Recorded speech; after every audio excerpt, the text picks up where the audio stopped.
Bonjour à tous, je me présente, Caroline, directrice marketing chez UbiGreen. Aujourd'hui, je suis accompagnée de Jean-François Moreau, notre expert consultant énergie UbiGreen. Bonjour Jeff, comment ça va? Ça va bien, j'espère que tout le monde est bien en forme aussi et à l'écoute. Il n'y a pas de raison, on verra à la fin sur la dynamique des questions-réponses. Donc, nous allons démarrer. Donc, nous sommes ravis de vous avoir parmi nous pour ce nouveau webinaire UbiGreen dédié à la performance énergétique. Plus précisément, nous allons voir l'importance de structurer un référentiel immobilier pour répondre aux décrets tertiaires, mais pas que, puisque celui-ci s'inscrit dans une stratégie globale d'efficacité énergétique. Cette étape de référentiel immobilier peut constituer la première étape indispensable à une démarche de performance énergétique. Au programme de ce webinaire, nous vous proposons de faire un point rapide sur les jalons réglementaires. Ensuite, nous verrons comment bien structurer son référentiel immobilier et nous balayerons ensuite les obligations du décret VAX. Ces obligations s'inscrivent bien évidemment, comme je l'ai dit, dans une stratégie pérenne d'efficacité énergétique et nous verrons comment la plateforme de suivi énergétique telle qu'UbiGreen et une GTB GTC peuvent être complémentaires, sont deux outils interopérables nécessaires et évidemment qui peuvent apporter des niveaux, une granularité d'informations différentes en fonction de vos objectifs. Pour finir, nous allons illustrer tout cela à travers, on vous propose une expérience immersive sur notre plateforme de suivi énergétique et nous conclurons ce webinaire par une session questions-réponses. Je vous invite d'ores et déjà à poser vos questions dans la partie chat que vous avez sur votre panneau de configuration. Voilà, je laisse la parole à Jeff pour démarrer sur la partie la structure de son patrimoine. C'est bon? C'est parti. Donc, premier point quand même, c'est un tour d'horizon un peu de, allez, je vais dire un mot qui, voilà, de contraintes, hein, quelque part réglementaires, mais ces contraintes, c'est aussi des opportunités. Hein, je crois qu'il faut voir aussi ça comme ça. C'est des opportunités d'économie, c'est des opportunités effectivement d'aller dans le bon sens hein, par rapport à la réduction d'empreinte carbone et énergétique des bâtiments. Le premier de ces éléments, c'est effectivement le décret tertiaire. Hein, ça commence à être bien dans toutes les têtes. Ce décret tertiaire qui concerne les bâtiments de plus de 1000 m² relevant du secteur tertiaire, avec effectivement des objectifs à atteindre. Hein, le premier est cité, là, moins 40% en 2030. Mais d'ici là, il y a effectivement à mettre en place toutes les actions pour obtenir tout ça.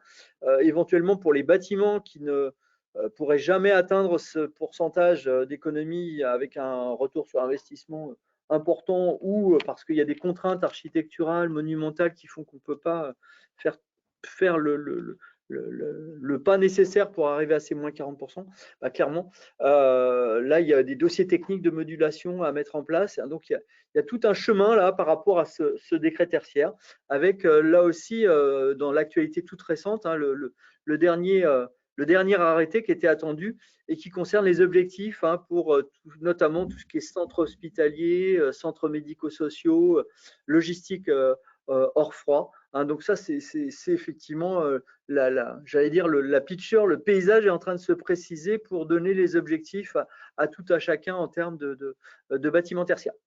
C'est rejoint par le décret BAX, hein, mais finalement, le décret BAX, lui, il va être ciblé sur la partie active du bâtiment et donner un objectif hein, par rapport à cette partie active du bâtiment, faire en sorte d'avoir un pilote dans l'avion, hein, et là, l'avion, c'est le bâtiment, hein, faire en sorte que les bâtiments qui ont des puissances aujourd'hui installées de 290 kg soient effectivement pilotés avec une GTB digne de ce nom, hein, c'est important, et puis avec une diminution encore de l'objectif, hein, puisqu'on passe à 70 kg. Donc, tous les bâtiments qui auront plus de 70 kg en 2027 devront respecter le décret BAX et donc avec quelque part des équipements de régulation hein, plus ou moins sophistiqués pour pouvoir répondre à ce fameux décret BAX. Donc, ça aussi, les deux conjuguent finalement au même objectif. Hein. Un, sur les systèmes actifs, effectivement avoir le pilotage qui va bien. Et 2, globalement, avec le décret tertiaire, c'est l'enveloppe et le système actif qui va bien. Tout ça est rejoint par un 3e point qui est l'audit réglementaire, avec le renouvellement des audits réglementaires depuis 2015.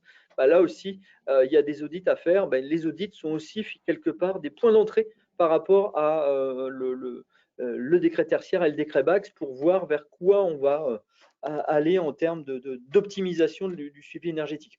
Et puis, il y a la réglementation européenne qui sera transcrite prochainement, qui va imposer aussi de réaliser donc des audits et de mettre en place des systèmes de management de l'énergie au-delà d'une certaine puissance consommée. Alors, comment ça sera traduit en réglementation française, je ne sais pas encore le dire, si on va parler aussi encore de kilowatts et si ça sera les mêmes seuils que pour le décret BACS, mais en tout cas, c'est important parce que finalement, cette nouveauté audit 2023, le point à droite, là, qui vient de la réglementation européenne, sera forcément déclinée en France pour pouvoir compléter en fait la dynamique en cours.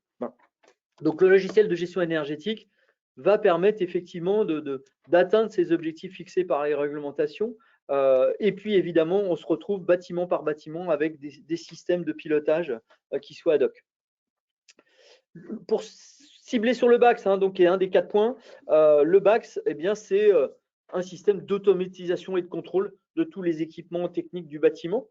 Ça va être des automates programmables, ça va être des systèmes de régulation sur des systèmes de chauffage, de ventilation ou de clim. Ça va être de la supervision d'exploitation bâtimentaire pour faire en sorte effectivement d'avoir, comme je disais tout à l'heure, un pilote dans le bâtiment, que quelqu'un soit là aux commandes et qu'on puisse à tout moment avoir le suivi des automatismes en place et éventuellement là aussi, c'est-à-dire débrayer ces automatismes et passer en mode manuel s'il y a nécessité. Avec ces fameux 2 objectifs de 290 kg et 70 kg à partir de janvier 2027 pour la puissance, pour les bâtiments concernés avec la puissance minimum. Alors, la structuration du patrimoine. Premier point du BACS, mais je dirais c'est quasi le point incontournable de tout cela parce que c'est effectivement, si on a un référentiel qui n'est pas structuré, quelque part, on va aller avec des choses très compliquées et beaucoup d'Excel dans tous les sens pour arriver à faire un suivi qui soit efficace. Donc, structurer le patrimoine, c'est vraiment la première étape indispensable dans la démarche de performance énergétique et de performance par rapport à la diminution des effets de serre au sens large. C'est effectivement le point d'entrée pour arriver à ce référentiel patrimonial, à avoir des données qui soient structurées, rattacher les factures aux bons endroits, rattacher les comptages par usage au bon bâtiment, pouvoir déverser dans les systèmes tels le système Opérate pour le décret tertiaire les données structurées qui vont bien pour les bâtiments qui y sont assujettis, pouvoir aussi, par rapport aux données historiques, effectuer tout type de modélisation, de suivi des historiques et de respect des consommations et des objectifs qui se sont fixés. Donc tout ça, c'est vraiment important. Le premier point, c'est effectivement un patrimoine immobilier avec des données descriptives de ce patrimoine qui soient le plus clair possible, homogène. Et bien souvent, on se retrouve avec des patrimoines, avec des données qui sont peut-être à jour sur une partie, qui ne sont pas à jour dans d'autres régions, qui sont encore peu centralisées, qui sont parfois détaillées pour certains bâtiments plus récents, et puis pour d'autres, ça a été laissé un petit peu à l'abandon, ou en tout cas des données qui ne sont pas à jour non plus par rapport aux plans d'action du passé qui ont été faits. Donc tout ça est vraiment essentiel, collecter ces données venant du patrimoine pour pouvoir après avoir une cartographie qui soit pertinente. Ça ne sert à rien de se dire « Ah oui, je vais représenter mes 50 points qui sont partout sur toute la France », mais déjà faire en sorte que ces 50 points permettent vraiment l'analyse qui va bien par rapport à l'ensemble des données et des données structurées qu'on veut suivre. Et pouvoir positionner les bonnes alertes et les plans d'action qui vont bien par bâtiment, par ensemble ou type de bâtiment. Cette plateforme de gestion du patrimoine, en fait, ce qui est important, c'est la réalité du terrain. C'est bien de se dire, je vais mettre ça dans une coquille structurée de données. Ce qui va être important, c'est aussi de pouvoir structurer cette coquille, donc de donner des niveaux de patrimoine, des groupements de sites. Hein. J'ai des régions, dans ces régions, j'ai des bâtiments, dans les différents bâtiments, je vais peut-être avoir des typologies de bâtiments entre les équipements sportifs, entre les bureaux, etc. etc. Je vais vraiment avoir cette notion de hiérarchie patrimoniale qui va être importante aussi pour structurer le patrimoine immobilier. Voilà, structurer le patrimoine immobilier, ce n'est pas qu'une fiche technique avec des propriétés, comme c'est indiqué là sur le point 2, totalement paramétrables. Hein, c'est aussi être capable de se donner les moyens de structurer, d'agréger, désagréger les informations de façon pertinente. Hein. Donc, je vais prendre l'exemple d'une commune qui a à la fois des bâtiments, qui a peut-être des bâtiments particuliers, équipements sportifs, d'autres bâtiments qui sont des centres sociaux, etc., qui a de l'éclairage public. Bah, tout ça, il s'agit de structurer en fait le niveau de patrimoine et je vous l'illustrerai un petit peu comment ça peut se faire de façon simple pour pouvoir désagréger, agréger les informations bâtimentaires qui vont bien. Les fiches techniques avec les propriétés, je l'ai déjà cité, hein, c'est important. Là, le référentiel finalement propre à chaque bâtiment, il évolue, il va continuer à évoluer. Le décret tertiaire apporte d'autres éléments qu'il faut absolument remplir pour pouvoir être conforme avec le décret tertiaire. Hein. Voilà, tout ce qu'on appelle les entités foncières, tout ça, c'est des données qui sont particulières, qui n'étaient peut-être pas forcément dans les systèmes de description patrimoniale. On va avoir besoin effectivement des données sur les équipements qui sont réellement installés. Hein. Là aussi, est-ce que les DOE sont à jour? Est-ce que le système patrimonial, la description du patrimoine du bâtiment, elle est complètement à jour? En général, un peu, beaucoup, ça dépend, suivant les exploitants, la succession d'exploitants. Hein. Il y en a un qui part et le suivant, il se retrouve avec peu de choses et donc il faut reprendre tout le travail. Donc ça, c'est vraiment les deux points clés, c'est structurer le patrimoine avec des niveaux et puis avoir des fiches techniques qui soient à jour. Et pour ça, c'est avoir un référentiel. Alors que ce référentiel, il soit dans une GMAO, dans un système de gestion immobilière propre à chacun, ou qu'il soit dans le système de management de l'énergie, peu importe. Il faut que ces données soient quelque part avec un système maîtrisé et que ces données soient ensuite utilisables et utilisées dans le système de suivi énergétique. Et puis évidemment des tableaux de bord pour suivre tout ça, à pouvoir effectivement suivre les données venant du bâtiment, mais aussi suivre tout type de données. Hein. Là-dedans, on va voir effectivement les données météo, pouvoir faire des calculs aussi. Hein. Donc tout ça, c'est important par rapport à cette notion de référentiel patrimonial. Et puis, bien entendu, ce que je citais juste à l'instant, c'est pouvoir importer les données patrimoniales au rythme qui va bien. Est-ce que toutes les semaines, j'ai mon référentiel patrimonial qui évolue? Si j'ai des données qui sont maîtres, qui sont quelque part hébergées dans mon système de GMAO multisite ou pas, quelque part, c'est être capable d'importer ces données, de les garantir à jour et avec un référentiel le plus complet. Les éléments structurants, effectivement, pour le projet de management de l'énergie, hein, qui va concerner effectivement les trois objectifs, les trois cibles qu'on a citées initialement, hein, c'est effectivement se baser sur ce patrimoine et puis ensuite pouvoir centraliser toutes les données et apporter en fait la représentation qui va bien. Hein, donc derrière le système de management de l'énergie, ce n'est pas un système non plus figé. Hein. De la même façon que le patrimoine il évolue, il y a des patrimoines qui vont sortir, d'autres qui vont rentrer, d'autres qui vont évoluer. Tout ça, ça doit vivre. Et de la même façon, le système de management de l'énergie, ce qu'on va lui demander, c'est de la flexibilité aussi et de la souplesse dans la restitution des données qui sont associées au fameux cube d'information qui est le sien. Les 7 obligations du badge, effectivement, la première va être la base patrimoniale. Hein. Donc, on rejoint ça, que cette base elle soit située dans un outil donné, un outil maison ou bien une solution multi-bâtiment, peu importe, c'est le point central. Et puis, cette gestion patrimoniale va être utilisée au niveau d'une GTB d'un bâtiment pour le bâtiment concerné. Au niveau du décret tertiaire, ça va être au niveau multibâtimentaire pour les bâtiments qui y sont soumis. Au niveau d'une solution de SME dans une logique de ISO 50001, ça va être tous les bâtiments, hein, pour avoir la vision et l'empreinte énergétique qui va bien. Donc ça, c'est le premier point très important. Le deuxième point qui vient juste après, c'est l'obligation de sous-comptage. Alors, obligation, on pourrait le mettre entre guillemets, mais encore que aujourd'hui, si je prends même l'exemple du dernier décret sur la partie centre hospitalier, bah, les sous-activités, hein, comprendre là où on consomme et surtout combien on consomme et ne pas forcément approximer, bah, va obliger dans certains cas à mettre en place des sous-comptages pour suivre voilà, qu'est-ce que je dépense en bloc opératoire, qu'est-ce que je dépense au niveau de mon premier entrepôt froid, etc. etc. si j'ai effectivement des points importants, des sous-activités importantes. Donc ça, c'est ce sous-comptage, c'est le deuxième point aussi du décret BACS, hein, c'est de comprendre effectivement au-delà de simplement l'analyse globale des consommations. Pouvoir mettre des alertes, hein, donc ça c'est notion d'alerte, on va le retrouver aussi au niveau de la GTB et donc du décret BACS et aussi au niveau du SME.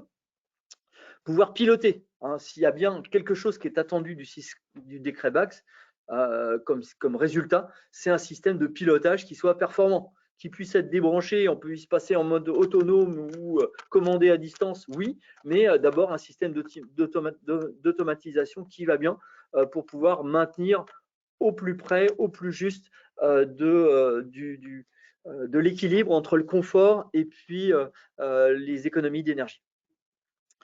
Être interopérable, bah ça c'est essentiel de partout, hein. Aujourd'hui, la GTB ou le système technique du bâtiment, il doit être ouvert.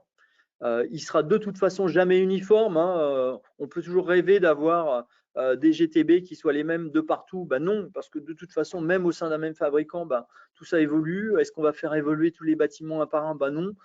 Donc l'interopérabilité doit être au niveau des bâtiments, au niveau peut-être d'un réseau qui fédérerait l'ensemble des bâtiments. Et puis elle doit être évidemment par rapport aux sources de données extérieures, hein. Typiquement, le système de management d'énergie, il ne se contente pas des données venant du bâtiment lui-même, hein. Il va reprendre effectivement un certain nombre de données qui sont issues de la GTB ou des compteurs en place dans le bâtiment, mais il va aussi reprendre des données comme la météo, peut-être des données de production aussi, hein, venant de systèmes de production et qui sont là aussi particulières.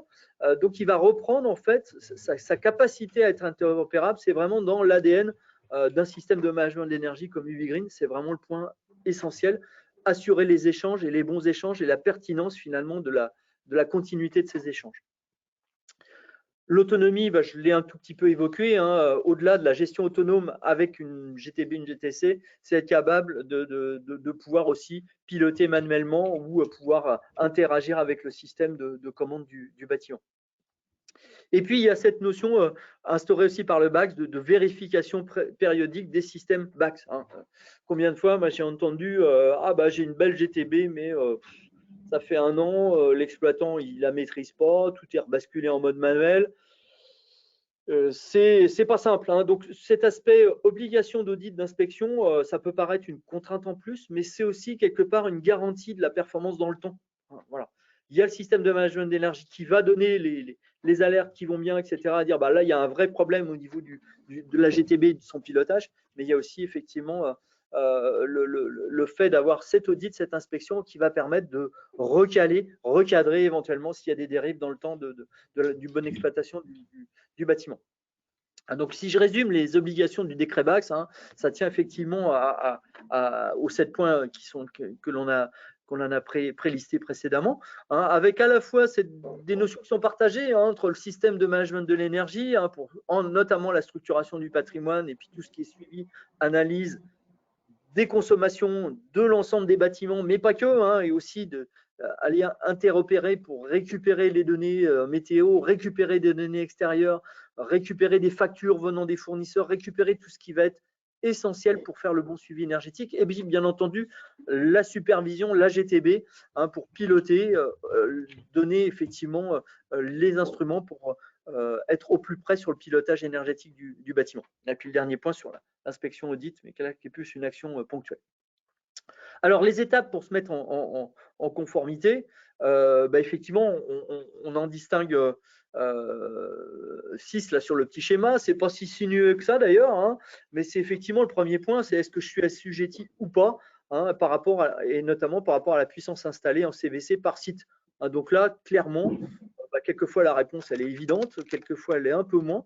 Hein, donc ça nécessite déjà de faire un premier tour d'horizon au fait qu'est-ce que j'ai sur mon site, qu'est-ce que j'ai comme puissance installée en chauffage, est-ce que ma cascade de gaz, de chauffage gaz, elle fait quelle puissance, comment tout ça a été dimensionné, qu'est-ce que j'ai par ailleurs au niveau ventilation, etc. Donc c'est faire un tour d'horizon déjà précis par rapport au seuil du décret BAX. 2, c'est effectivement plan de comptage et de pilotage, hein, c'est comprendre voilà, où est-ce que j'en suis, est-ce que je suis à jour dans mes DOE, est-ce que l'installation elle est maîtrisée, est-ce que les matériels sont maîtrisés et qu'est-ce que je dois installer en complément pour pouvoir avoir un comptage et un pilotage qui soit efficace. 3, ça va être effectivement, s'il n'y a pas de système de SME, c'est effectivement mettre en place le système de SME et ça va être de plus en plus fort, notamment par le décret européen là, qui va encore réaccentuer cet aspect-là. Hein. Le SME, il n'est pas contradictoire, au contraire, avec la GTB du bâtiment. Il est vraiment complémentaire. C'est vraiment ça le point très important.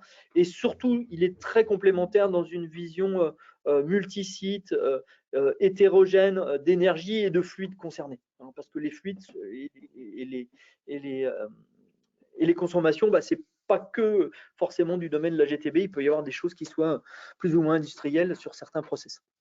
Et puis évidemment, les équipements de GTB, installer aussi des équipements qui vont bien ou upgrader la GTB existante. Quelquefois, il suffit simplement de passer d'une régulation globale à des régulations par zone, de rajouter des éléments là où effectivement on avait un pilotage qui n'était peut-être pas assez fin et des économies qui seront de toute façon très vite avec un bon retour sur investissement. Et puis, c'est collecter les données supplémentaires. J'ai parlé des données automates, mais il peut y avoir aussi des données de capteurs IoT qui viennent compléter sur des températures, sur des éléments complémentaires pour donner vraiment cette vision avec tous les facteurs d'influence qui vont bien finalement vis-à-vis du suivi énergétique. En termes de facteurs d'influence, typiquement le nombre de personnes dans le bâtiment et l'évolution de ce nombre de personnes, c'est un point clé par rapport à l'empreinte énergétique globale du bâtiment. Il n'y a pas que celui-là, mais c'est pour dire qu'effectivement, les données, elles sont de multisources et d'où l'importance de l'interopérabilité de tout ça. Et puis, bien entendu, c'est ce fameux mise en place contrôle périodique avec un audit externe qui doit être réalisé pour voir si tout ça fonctionne bien. Sur complémentarité, questionnement entre plateformes de suivi énergétique GTB, effectivement, les outils, ils se doivent d'être interopérables. C'est vraiment, d'ailleurs, je le redis, dans l'ADN d'une plateforme de suivi énergétique, d'aller récupérer tantôt un compteur complètement perdu, mais c'est un compteur communicant et il est essentiel au fin fond d'un stade ou d'un équipement sportif. C'est aussi être capable de communiquer avec la GTB en place. C'est aussi être capable de communiquer avec les fournisseurs d'énergie pour récupérer les factures qui sont le reflet des consommations.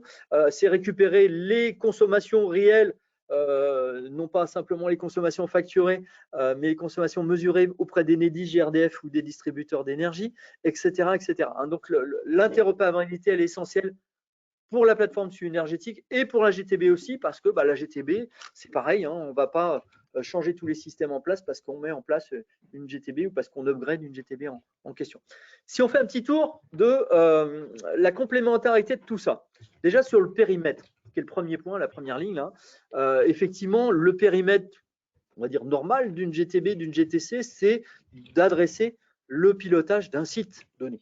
C'est pas, après, on va parler d'hypervision si on veut, mais d'abord, c'est être capable de piloter un site, d'être capable de piloter la chaufferie, d'avoir la régule qui va bien pour pouvoir effectivement faire en sorte que les équipements techniques ils soient opérationnels à la fois dans la dimension confort et économie d'énergie.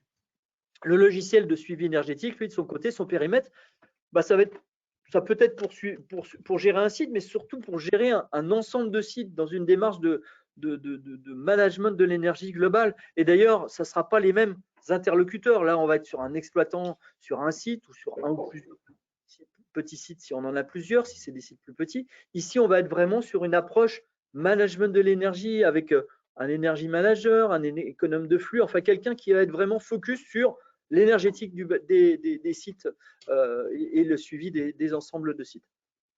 La nature des données, là aussi, grande différence entre GTB, GTC et puis logiciel de suivi énergétique.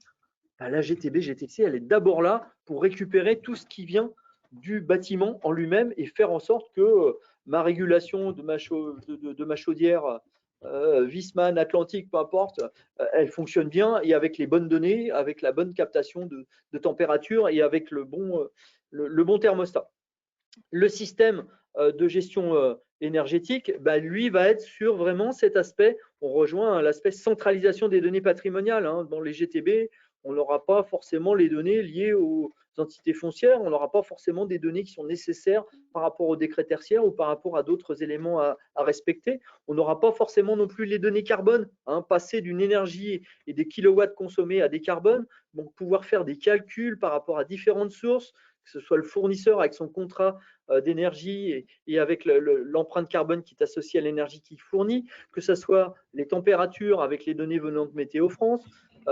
Voilà, le système de gestion de l'énergie va vraiment agréger des sources très, très différentes et c'est vraiment son rôle majeur, son ADN, de pouvoir récupérer de façon simple les données de façon électronique venant du fournisseur, les factures, mais aussi les données Enedis, etc., pour tout ce qui est profil de consommation.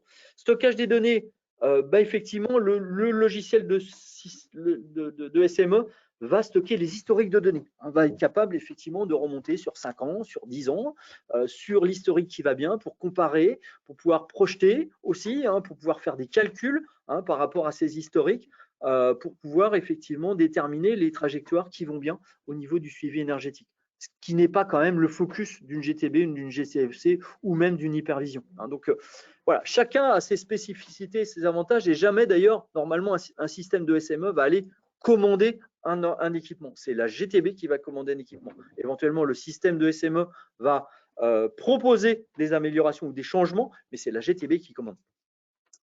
Donc effectivement, économie d'énergie, l'économie va être au plus près, au plus juste avec une GTB qui soit bien réglée et qui soit surtout bien exploitée.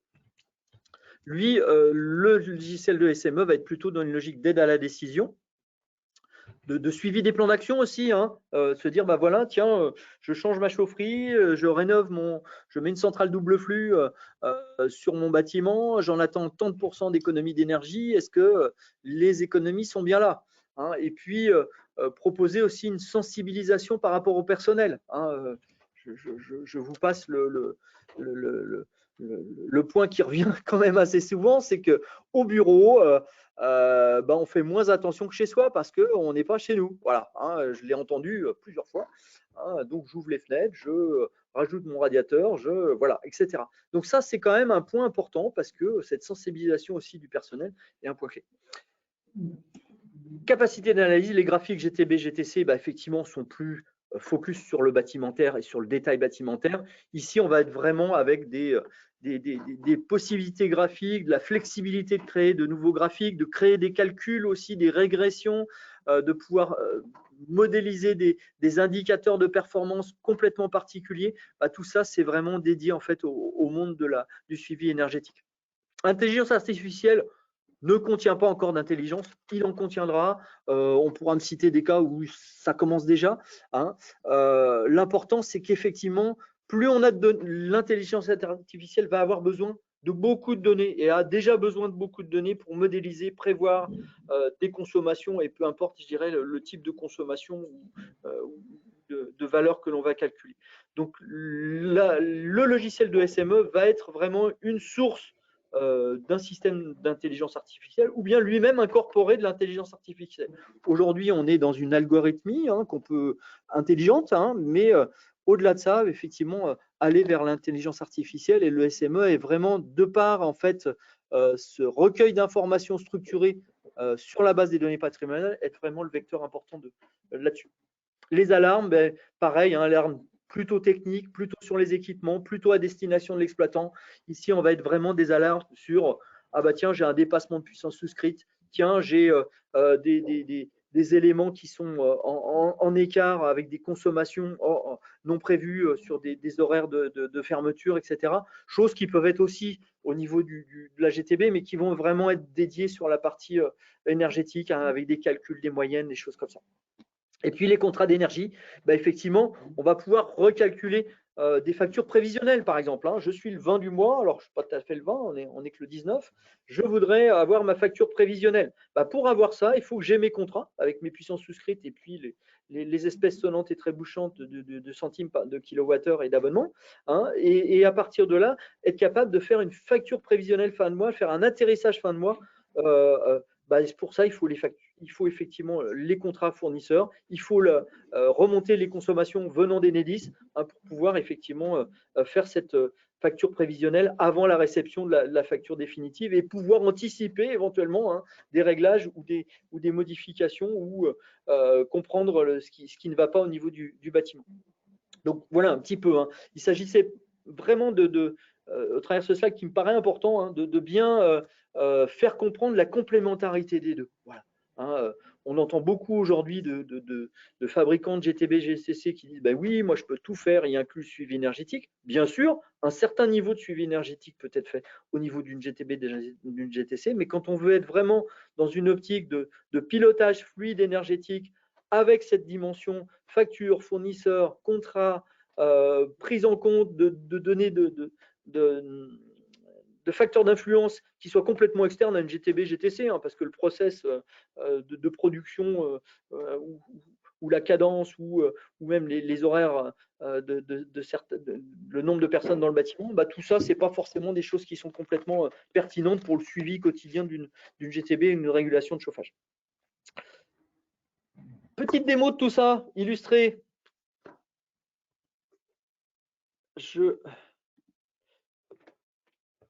Le premier point important pour illustrer cette notion de système patrimonial, c'est qu'effectivement, ici, j'ai un accès multiple en fait, à toutes les données qui me sont utiles à moi. Alors, vous voyez que là, je suis un super utilisateur, j'ai même 2 écrans d'accueil. Hein, j'ai un premier écran d'accueil voilà, qui va me donner un certain nombre d'indicateurs, qui va me donner un certain nombre d'analyses. Alors, vous voyez, dans ces indicateurs ici, j'ai des consommations, j'ai même des équivalents CO2. Bah, tout ça, c'est effectivement quel accès je donne avec une flexibilité maximale en fait par rapport aux différents profils d'usage en fait de la solution de suivi énergétique. Hein, donc le référentiel patrimonial, il va être là pour effectivement permettre après derrière ces accès multiples à des utilisateurs. Tantôt, l'un va effectivement se faire un focus sur ces 3 bâtiments qui concernent sa commune, ou au contraire, une collectivité de communes qui verra, ou un département qui verra plusieurs dizaines de bâtiments. Donc, on est vraiment dans cette approche d'utiliser le référentiel structuré bâtimentaire pour pouvoir donner en fait toutes les analyses qui vont bien en fait par rapport à ces données. Donc, pouvoir faire, par exemple, des comparaisons, hein, donc pouvoir faire un certain nombre de choses. Quand je parlais tout à l'heure de hiérarchie patrimoniale, ce qui est important, tiens, je vais prendre le deuxième écran d'accueil, ce qui est important, c'est que cette hiérarchie va vraiment représenter le patrimoine. Hein. Vous voyez qu'ici, quand je suis au niveau supérieur, hein, j'ai 64 bâtiments à ce niveau de hiérarchie.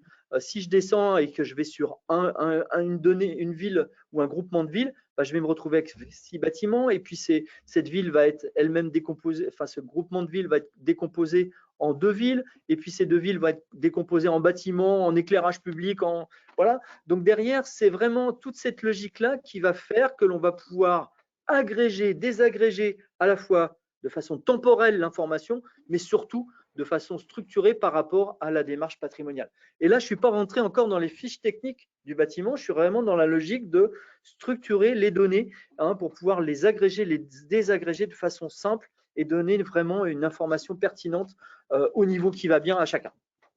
Je vais pouvoir à partir de là faire des comparaisons. Hein, je vais effectivement regarder bah voilà, ici j'ai un certain type de site, bah je vois ici, je compare des kilowattheures avec des mètres carrés de surface chauffée, c'est comparer ce qui est pertinent. Là encore, les mètres carrés de surface chauffée bah, vont venir évidemment de la structure du référentiel patrimonial, les kilowattheures vont venir d'Enedis ou du fournisseur d'énergie si je m'intéresse à des données globales, mais je peux comparer ce que j'ai envie de comparer. Je peux même comparer un bâtiment sur lui-même et voir son évolution cette fois-ci dans le temps.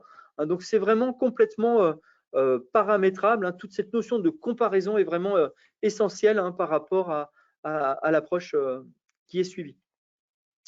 Je vais pouvoir avoir une approche cartographique. Ça aussi, c'est important. Chaque bâtiment, alors si ça veut bien me donner la main. Bon, c'est l'effet des mots.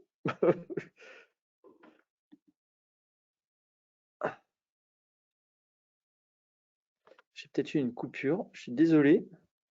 Ah, voilà. J'ai dû avoir une petite coupure d'Internet. J'en étais, oui, avoir une approche cartographique. Chaque bâtiment va pouvoir être positionné.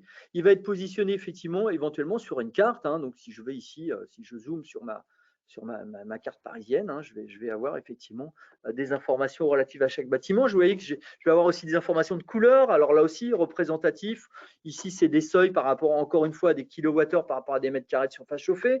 Les couleurs, c'est une chose. Je pourrais avoir aussi des tailles de ronds qui soient différentes en fonction de la surface concernée par le bâtiment. Et puis, bien entendu, cet indicateur paramétrage, il est fonction de ce que l'on a envie de suivre.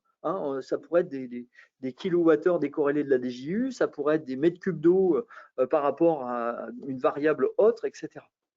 Donc, j'ai vraiment toute capacité ici derrière à avoir les informations qui vont bien au niveau bâtimentaire parce que dans la fiche bâtiment, je lui adresse en fait des coordonnées géographiques. Je vais pouvoir évidemment avoir un accès aux factures. Alors, les factures, ce seront les factures qui viennent des fournisseurs d'énergie. Donc là, j'en prends une. Cette facture, j'ai non seulement le montant hors taxe et TTC, mais j'ai tout le détail de la facture. Pourquoi, comment? Mais ce n'est pas simplement un lien, un scan PDF, c'est avoir un lien électronique avec les fournisseurs pour pouvoir récupérer l'exhaustivité de façon électronique de facturation, la TURP, les taxes, etc. Et de la même façon, le système, là aussi, à partir du référentiel patrimonial structuré, va être capable de récupérer les courbes de charge. Là aussi, ce n'est pas la vocation d'une GTC de récupérer les courbes de charge et l'ensemble des points 10 minutes. C'est de récupérer vraiment ce qui est utile au pilotage du système. Ici, je vais vraiment avoir l'approche, voilà les points 5 ou 10 minutes sur mes 2 semaines passées. Voilà, ici en haut, j'ai ma puissance souscrite. Donc ça, c'est des informations qui vont venir d'Enedis. Sur Enedis, je vais avoir effectivement les informations avec la typologie de contrat, les puissances souscrites hors pleine, hors creuse, et tout ça se retrouve au niveau de mon graphique. Donc c'est important, c'est juste là pour vous illustrer que le référentiel patrimonial, il va être là pour pouvoir avoir une vision temporelle des choses. Je n'ai pas trop insisté là-dessus, mais je peux aller dans le détail, mais aussi sur des historiques très longs de suivi des données. Et il va être là vraiment pour structurer en fait toutes les données qui vont remonter des différentes sources de données possibles. Et puis donc, si on fait le zoom sur le patrimoine en question, si je reprends ma structure de un groupe immobilier par exemple, ou je vais prendre en dessous le groupe industriel immobilier, voilà. Et si je vais prendre un territoire, vous voyez que je retrouve ici en fait de façon indentée, enfin ma structure de hiérarchie. Et puis là, je vais aller voir un bâtiment, donc le bâtiment 15. Ce bâtiment 15, voilà le référentiel patrimonial dans l'outil de suivi énergétique, qui est souvent d'ailleurs esclave chez les clients du Big Green. Souvent, ce référentiel patrimonial, il est mettre à l'extérieur et il vient alimenter le suivi énergétique multi-bâtimentaire ou multi-site. Mais ici, je peux retrouver à la fois beaucoup de choses, des noms, des codifications, évidemment mes fameuses coordonnées géographiques, une station de référence DJU, là pour pouvoir rapprocher effectivement vis-à-vis du bâtiment en question. Je vais vraiment pouvoir décrire l'exhaustivité de mon bâtiment, quelles sont les activités de ce bâtiment. Alors ici, c'est un bâtiment de santé.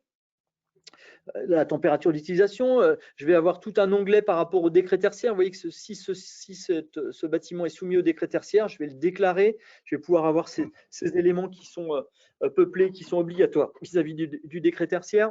Je vais pouvoir décrire son clos et couvert. Alors là aussi, de façon plus ou moins détaillée.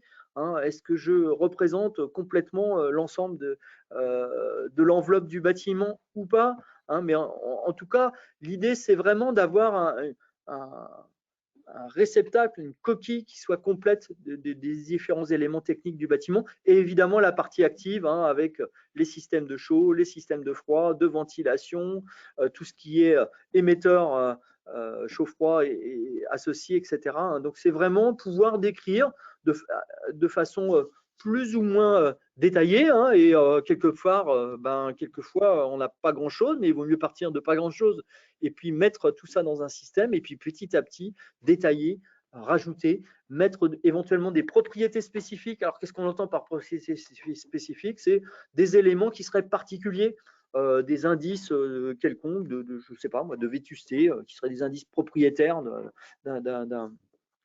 liés à une classification bâtimentaire.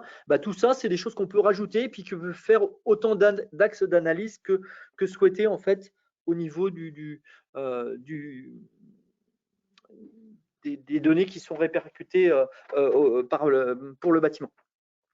Donc, je peux vraiment, à partir de là, avoir un suivi complet en fait de mes ensembles d'informations et puis, bien entendu, générer là-dessus des alertes sur les différentes données, donc positionner des alertes à la fois sur des franchissements de seuil de consommation, sur des sous-comptages, sur d'autres points, des capteurs de température ou des capteurs d'ambiance CO2, etc. Donc, on a vraiment capacité avec le système, là aussi sans être redondant par rapport à la GTB ou la GTC, de donner la visibilité qui va bien à tout un chacun. Et le système de management de l'énergie, il va être là aussi par rapport à cette notion de structuration pour donner en fait des reporting, pour donner des bilans. Voilà. Donc là, c'est un reporting très détaillé, mais au contraire, je pourrais avoir des reportings beaucoup plus de synthèse qui soient émis de façon automatique vers les responsables de site, vers les responsables de région, vers le responsable de la collectivité commune ou du syndicat d'énergie, etc. Donc, c'est vraiment avoir ce focus énergétique. Et pour ça, il y a absolument besoin en fait de ce référentiel patrimonial qui soit structuré et surtout bien à jour. Donc, peu importe quelle est la source, l'important c'est de pouvoir être interopérable, de pouvoir bien mettre à jour les données pour avoir les données qui soient représentées et mises à disposition de tout à chacun. Un tout petit mot sur UbiGreen, un tout petit peu d'histoire là. Donc effectivement, ça fait 12 ans que UbiGreen est passé de la start-up à une société de plus de 50 collaborateurs aujourd'hui. Je crois qu'on va être aux alentours de 55, avec un site principal qui est à Toulouse. Et ce site principal, il est à la fois le siège de tous nos développements et de toutes les évolutions du logiciel de suivi énergétique pour tous nos clients, puisque la plateforme elle est complètement partagée, il n'y a pas de spécifique, c'est des évolutions par fonctionnalités qui se rajoutent, qui sont demandées par les uns et les autres ou par notre product management, on rajoute des éléments. Donc, c'est le fruit en fait de tout ce retour d'expérience des 12 années avec nos clients, à la fois sur cette partie logicielle, mais aussi sur la partie hardware, parce que effectivement, la particularité du UbiGreen, c'est aussi d'avoir des capteurs, des modules radio qui vont permettre de réaliser sur la base de sous-compteurs, dès l'instant où j'ai un sous-compteur communicant, que ce soit du Schneider, je ne vais pas citer d'autres marques, voilà, peu importe, dès l'instant où il a une sortie impulsionnelle ou une sortie communicante, on va pouvoir positionner un module radio UbiGreen ou positionner une passerelle multiprotocolaire sur le réseau de GTB existant pour pouvoir remonter cette information. Et bien tout ça est made in Toulouse. Donc on a une maîtrise complète en fait pour pouvoir réaliser à la fois du fin et du sous-comptage, mais aussi évidemment la liaison avec les fournisseurs d'énergie et les distributeurs type Enedis ou GRDF. Ça représente à peu près 500 000 capteurs, compteurs connectés, beaucoup de bâtiments. On fait partie d'un groupe qui s'appelle Planon, qui est un groupe international qui nous apporte en fait cette dimension et cette assise internationale en termes de gestion immobilière, parce qu'eux, ils sont vraiment complètement dédiés sur la partie gestion immobilière et GMAO.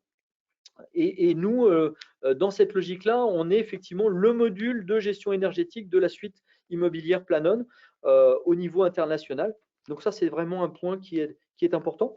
Ce qui veut dire aussi que là, avec, si je reprends l'exemple de la structuration. Pour tout client qui est déjà avec une solution de GMAO ou de gestion immobilière Planon, eh bien, directement, les données patrimoniales sont répercutées dans le système de suivi énergétique.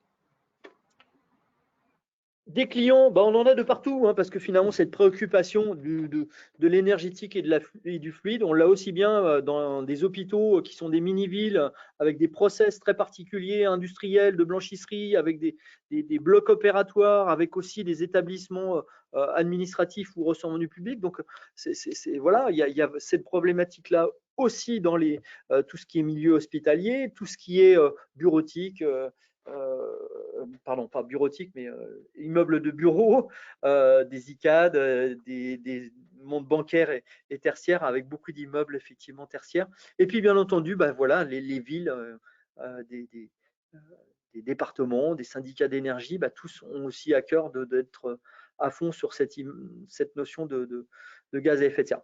Et donc deux solutions pour ça, dans la durabilité bâtimentaire, la solution de SME, performance énergétique et sensibilisation à l'énergie. Et puis une solution qui va s'intéresser plus, et là cette fois-ci sous forme de captation aussi, de capter l'occupation des bâtiments. Donc là on va être sur des capteurs UbiGreen qui vont détecter l'occupation d'un bureau, détecter l'occupation et le comptage d'une salle de réunion, pour pouvoir remonter les informations et puis améliorer finalement l'usage bâtimentaire, parce qu'aujourd'hui on est quand même dans cette logique de changement des usages à tous les niveaux, et évidemment pour les immeubles de bureaux. Et ça aussi, c'était un point important pour nos clients, d'avoir aussi ces possibilités d'agir pour améliorer l'occupation bâtimentaire, et puis bien entendu pour remonter l'information qui va bien en termes d'occupation vers la solution d'énergie. Voilà, en résumé, la plateforme patrimoniale, c'est une chose, la fiche technique, les structures patrimoniales, c'est vraiment le point focal, le petit nuage ici.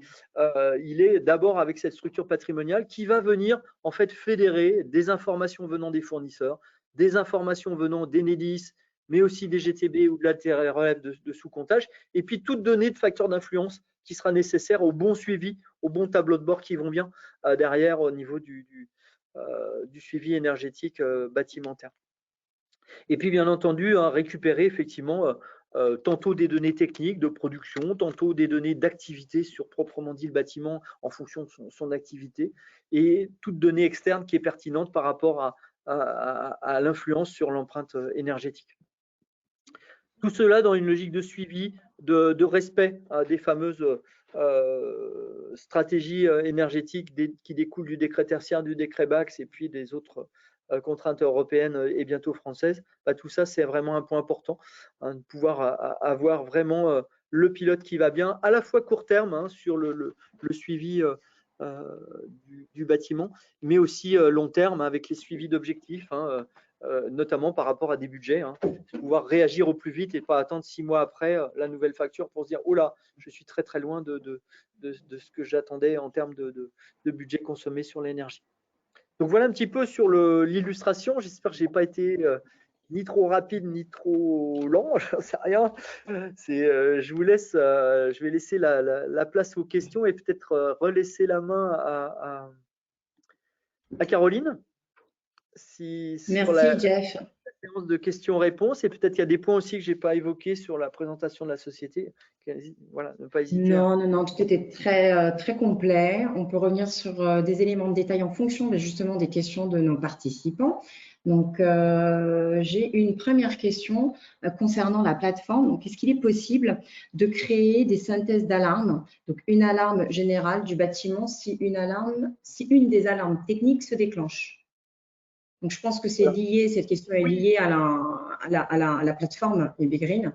Est-ce qu'il est possible de créer des synthèses d'alarmes, une alarme générale du bâtiment, si une des alarmes techniques se déclenche?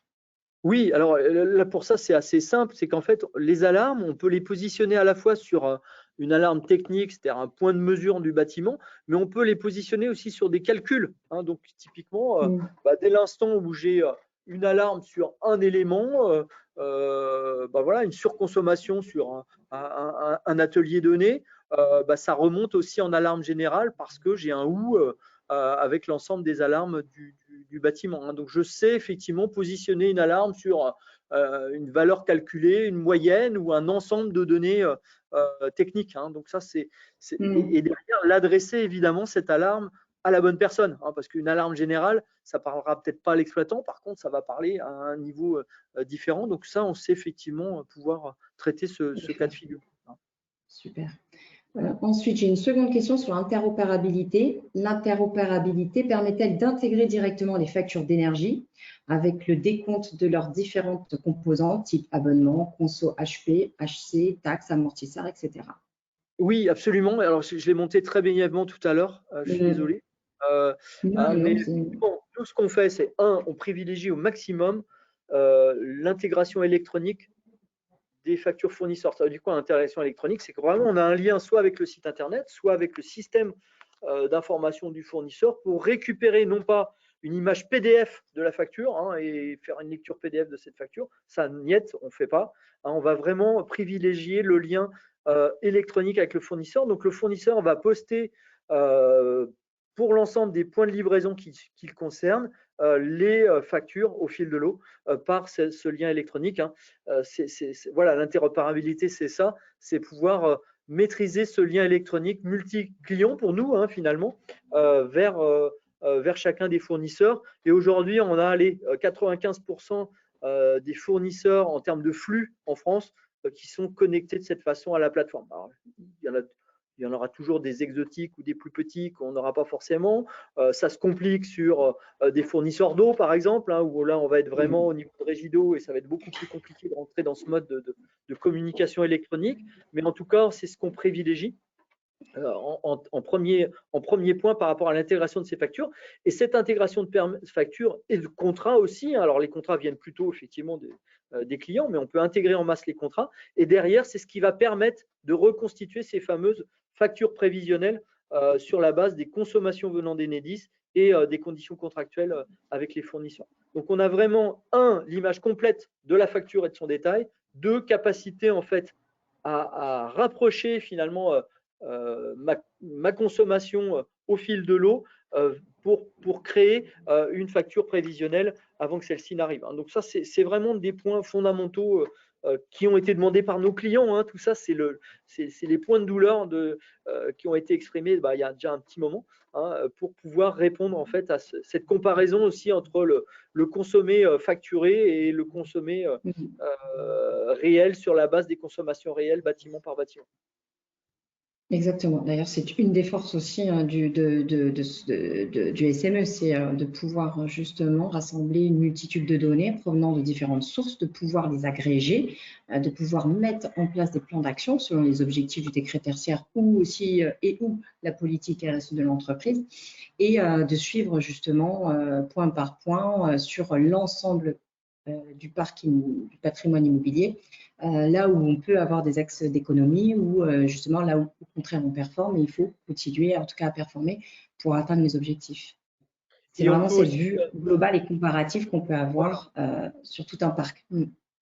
Et on peut aussi, lors du projet, importer des historiques, hein, très importants, de factures, des historiques de consommation, tout historique pertinent pour ne pas se contenter de la photo flash à l'instant donné de ça y est, je commence à avoir mon suivi énergétique, mais vraiment récupérer ce qui va être pertinent pour comprendre le bon chemin hein, qu'on va prendre à l'ensemble bâtimentaire vers la sobriété énergétique. Quoi. Tout à fait. Alors, j'ai une autre question sur les graphiques. Est-ce que les graphiques et indicateurs peuvent être créés par l'utilisateur de la plateforme ou seulement par Ubigreen? Totalement. Le but, c'est quoi? C'est qu'effectivement, ce que je vous ai montré là, hein, l'écran d'accueil, etc., il y a des analyses, il y a une forme d'analyse. D'ailleurs, bon, là, c'est des barres graphes, hein, mais ça pourrait être n'importe quoi. Hein. Ça peut être des courbes, ça peut être des camemberts, ça peut être, vous voyez, ces tableaux de bord et ces analyses, l'utilisateur administrateur, il est formé, pour définir qui accède à quelle information et pour voir quoi. 2, il est formé aussi pour créer lui-même, en fait, ses propres analyses. Donc là, on va pouvoir créer directement une analyse. On va définir, tiens, je veux un format temporel. Voilà. Derrière, je vais définir un type de données que je veux ajouter, etc. Donc, je vais vraiment pouvoir décrire complètement, en fait, mes données et créer une analyse toute simple hein, sur cette base-là, changer les couleurs, etc. Vous voyez que, enfin là, je suis allé dans la partie administrative, hein, ce n'était pas le but du webinaire, mais c'est montrer qu'il y a toute facilité. Une fois qu'on a fait le mini-projet avec l'expert chez nous qui connaît fonctionnellement la plateforme, avec la personne chez vous, chef de projet, qui va dire, bah voilà, mes besoins, c'est ça, mes indicateurs de performance, c'est ça, mes calculs que je veux faire dans la plateforme, c'est ça et ça. Bah, tout ça, ça va faire effectivement un premier jet de représentation finalement des données. Et puis derrière, bah, à l'issue de la formation, comme je vous l'ai montré là, toute capacité à créer d'autres analyses, d'autres tableaux de bord, d'autres profils d'accès à l'information, parce que j'ai un nouvel exploitant qui lui aussi va avoir l'accès pour les bâtiments qu'il gère au suivi énergétique. Voilà. Donc derrière, il y a vraiment toute capacité à pouvoir faire ça. Ouais. Super. Ensuite, j'ai une question sur le coût de la plateforme. Comment c'est facturé, coût par point, remonté, coût par mètre carré, par projet remonté. Donc, en fait, on a un système de facturation économique qui est tel quel. Après, voilà, on a un coût de mise en production, de mise dans ce qu'on appelle l'initialisation, mais en fait, c'est de la gestion de projet. Donc, on a différentes phases d'étude de votre projet par rapport à votre besoin. On active évidemment le coût est évolutif en fonction du nombre de points à remonter. Et après, il y a un système de recurring, c'est-à-dire de mise à jour de la plateforme, qui est un coût annuel. Donc, il y a un coût de mise en œuvre de l'application en fonction des points remontés. Et ensuite, de façon annuelle, vous avez toute la partie, c'est classique par rapport à un éditeur de logiciel, c'est toute la partie mise à jour du logiciel. Vous avez vu, il y a énormément d'aspects réglementaires qui évoluent d'une année sur l'autre. Donc, c'est toute la maintenance et les évolutions fonctionnelles qui sont ensuite sous forme d'abonnement annuel. Pardon. Et effectivement, comme tu dis, cet abonnement annuel va couvrir aussi le changement de fournisseur, par exemple. Hein. Vous êtes avec quelque chose, vous passez à Engie ou je ne sais pas qui. Derrière, tout ça va se répercuter directement aussi dans le système, puisqu'on va changer effectivement à un moment donné, au 31 décembre, de fournisseur. Tout aura été préparamétré. Les nouveaux contrats seront rentrés dans le système. Et derrière, on ira faire le switch qui va bien à un moment donné pour récupérer les données du nouveau fournisseur. Tout ça est inclus dans l'abonnement en fait à la plateforme. Hein. Effectivement, cet abonnement couvre aussi tous les changements d'exploitation au niveau du fournisseur. On peut rajouter des points aussi. Alors l'ajout de points, effectivement, les points de mesure, ça fait partie on rajoute des points, donc on va rajouter une petite redevance annuelle associée à chaque point. C'est ça le mode de fonctionnement effectivement de la rémunération et de l'abonnement. En effet. De toute façon, si vous souhaitez qu'on revienne un peu plus en détail par rapport à votre besoin et votre projet, on peut évidemment échanger après le webinaire. N'hésitez pas à nous recontacter. J'ai encore pas mal de questions. On va accélérer, mais au pire, ne vous inquiétez pas si on ne répond pas à toutes les questions. Je les ai recensées et nous vous répondrons par mail à chacune de vos questions. Donc là, il y avait une question par rapport au BACS. Le BACS obligeant les propriétaires des systèmes de chauffage ou de refroidissement, quelle responsabilité du propriétaire du bâtiment si l'exploitant ne répond pas à ses obligations? Alors, moi, j'ai quelques éléments de réponse parce que après, tu peux compléter, Jeff, sur la partie sanction en cas de non-respect du décret BACS. Le décret ne précise pas réellement les risques encourus par les assujettis qui ne répondraient pas à temps à la mesure. Cependant, en cas de non-respect, un propriétaire ou un gestionnaire prend le risque en fait de ne pas atteindre les objectifs du décret tertiaire qui sont parallèles. C'est ce qu'on évoquait tout à l'heure. Le décret BACS a une spécificité, mais qui finalement concerne les mêmes typologies d'entreprises que le décret BACS. Tout cela vient s'inscrire dans une stratégie globale d'optimisation et d'efficacité de sa stratégie énergétique. Donc, à proprement dit, par rapport au décret BACS, il n'y a pas de risque encouru. En tout cas, ce n'est pas encore retranscrit ou écrit. Mais ce qu'il faut prendre en considération, c'est que globalement parlant, si sur le décret BACS, on n'est pas OK, on n'est potentiellement pas OK sur le décret tertiaire pour les jalons 2030, 2040, 2050, etc. Donc après, sur le décret tertiaire, il y a pas de sanctions à proprement dit, mais il y a ce qu'on appelle le name and shame. Ça veut dire que l'État se permet de retranscrire sur la plateforme Opérate le nom des entreprises qui ne sont pas à jour, en tout cas, par rapport au décret tertiaire. Bah, oui, enfin, moi, j'insisterai sur le fait qu'effectivement, directement lié au décret BACS, il n'y a pas j'allais dire, de punition, entre guillemets, hein, mais globalement, tout ça va dans le même sens. J'ai envie de diminuer les factures, j'ai envie de faire en sorte de respecter effectivement les objectifs. Ça va se faire doucement, hein. Chacun va le faire un peu à son rythme, mais ça passe vite et 2030 arrive vite. Et c'est vrai que la première échéance décret tertiaire va pousser en ce sens pour rajouter effectivement par bâtiment ou upgrader les systèmes existants de pilotage, et puis par ailleurs avoir un suivi énergétique qui soit à jour et qui soit complet sur les bâtiments. J'ai une autre question sur le décret BACS. Donc, le décret BACS nous parle de GTB, GTC. Jusqu'où devons-nous pousser la GTC? Par exemple, actuellement, nous avons une GTC sur nos bâtiments qui nous permettent de gérer notre régulation de chauffage sur nos chaudières seulement. Sommes-nous dans les normes du décret BACS? Alors là, il faudrait vraiment peut-être plonger un peu plus dans le cas concret, détaillé, hein, si je puis dire. Mais s'il y a déjà quelque chose, est-ce que ce quelque chose est suffisant en termes de régulation et de précision de régulation? Le décret BACS pousse à aller vers des GTB beaucoup plus performantes. Maintenant, moi, je ne peux pas répondre à la place comme ça, la directe de votre, sans avoir vu le système sur où il y a besoin de faire quelque chose, où il n'y a pas, où il y a juste besoin de grader pour faire une régulation fine par zone, par pièce, etc. Il faudrait une intervention un peu plus détaillée. Je pense que ce qu'il faut retenir, par rapport au décret BACS, je pense, c'est qu'il y a différentes classes déjà. Donc, globalement, il faut faire intervenir un technicien dédié à cette partie technique, qui fasse un audit un peu, qui va d'abord définir, selon le décret BACS, à quelle classe on doit être à jour. C'est-à-dire, on doit être sur une classe A, B, C ou D. Et ça va dépendre des niveaux et du bâtiment. Donc, il y a toute cette expertise, cet audit technique qu'il va falloir faire au préalable par un expert.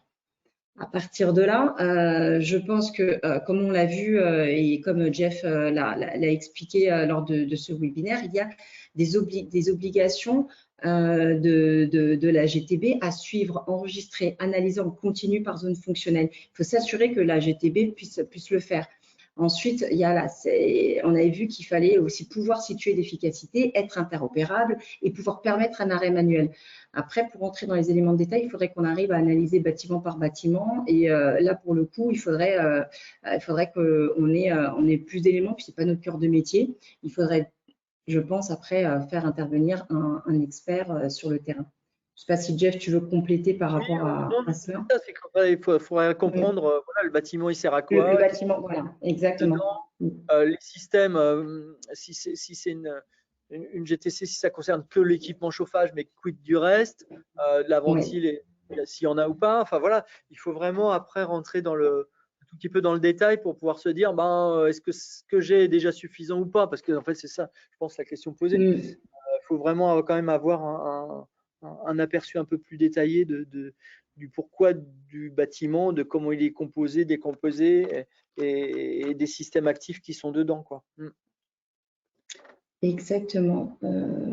J'ai une dernière question en termes de vocabulaire. SME égale monitoring, ou bien le monitoring est-il une composante de la GTB? Alors, monitoring en anglais, c'est le suivi, quoi. Hein. C'est le suivi, oui, exactement. Alors, SME, effectivement, système de management de l'énergie ou de monitoring de l'énergie, après on l'appelle un peu, mais c'est vraiment avoir ce suivi énergétique et fluide au sens large au niveau du SME. Après, la GTC, rien n'empêche effectivement de remonter des informations au niveau des compteurs énergétiques dans la GTB. Hein, c'est très bien. Et puis derrière, de remonter en fait l'ensemble des informations des différentes GTB dans le système de management de l'énergie. C'est vraiment là un petit peu le nerf de la guerre sur l'interopérabilité aussi, c'est d'être capable de récupérer aussi bien d'une vieille GTB d'il y a 20 ans qui échange en mode bus que d'un compteur communicant qui serait isolé dans un coin et puis là je vais mettre un module radio pour pouvoir remonter l'information, que d'une GTB récente avec du BACnet et tout ce qui va bien en termes d'interopérabilité. Derrière, c'est vraiment aller prendre la bonne information là où elle est pour pouvoir la présenter en suivi énergétique. Voilà.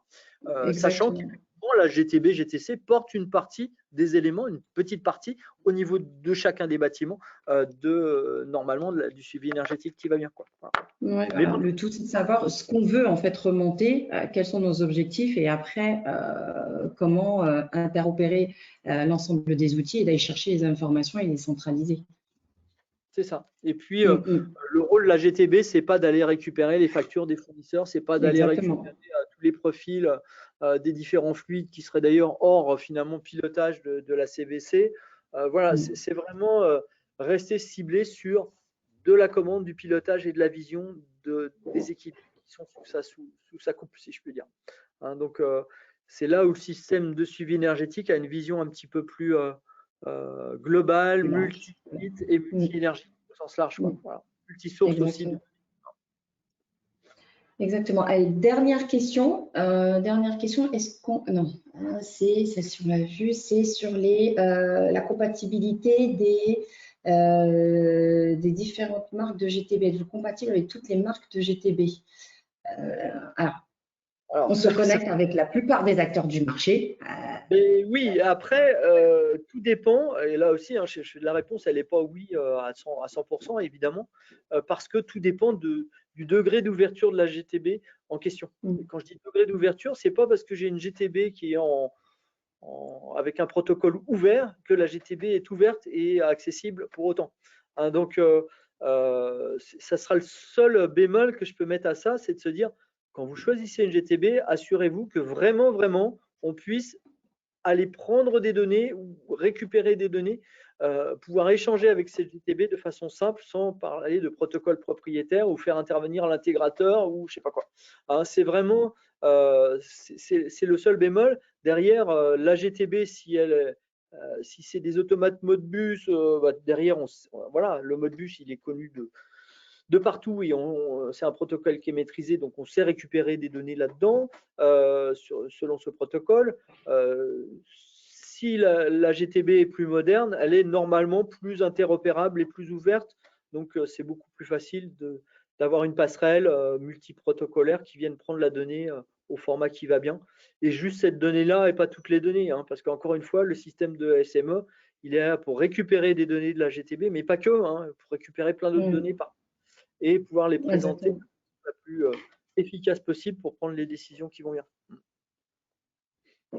Parfait. Voilà, je pense qu'on a fait le tour des questions. Il est 12h07. On est presque… d'avoir débordé. Voilà. On a un peu débordé, mais c'est parce que on a eu quand même pas mal de questions. On n'a peut-être pas répondu à tout, mais voilà, globalement, je ferai le tour et je répondrai à chacun d'entre vous. Vous inquiétez pas. En tout cas, un grand merci pour votre participation. Merci Jeff encore pour ce webinaire riche en informations. Et puis, voilà.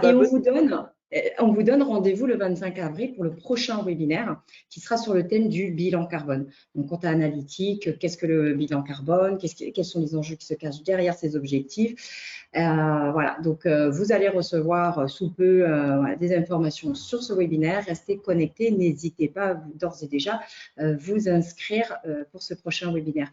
Merci encore Jeff, à toi et puis une très belle journée. À bientôt. Oui, belle journée. Merci.